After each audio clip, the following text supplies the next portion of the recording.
abstrait et concret. C'est-à-dire qu'il y a, je veux dire, dans ces sculptures, quelque chose qui tend à la mobilité, mais avant même qu'elle ne devienne mobile, je pense qu'il y a quelque chose qui est déjà inscrit là et qui était déjà inscrit dans la première relation qu'on avait eue avec Emmanuel et que j'avais un peu pressenti dans son maintien par rapport à l'art, qui est la notion de rythme. Une façon extraordinaire, en fait, d'agencer les éléments entre eux d'une manière très très tendue, comme s'il s'agissait de quelque chose qui bouge mais qui est gelé en même temps.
Et cette façon de laisser passer les vides, de laisser parler les vides, de laisser passer la lumière, de se laisser grignoter par la lumière,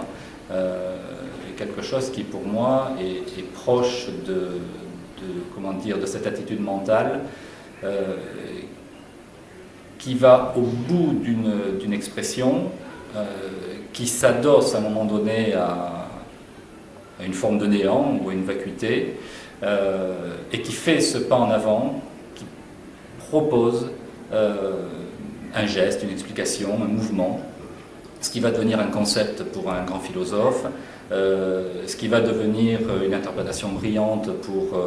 un anthropologue, et ce qui va devenir un pas de danse génial pour un danseur ou une expression sculpturale plastique pour un artiste.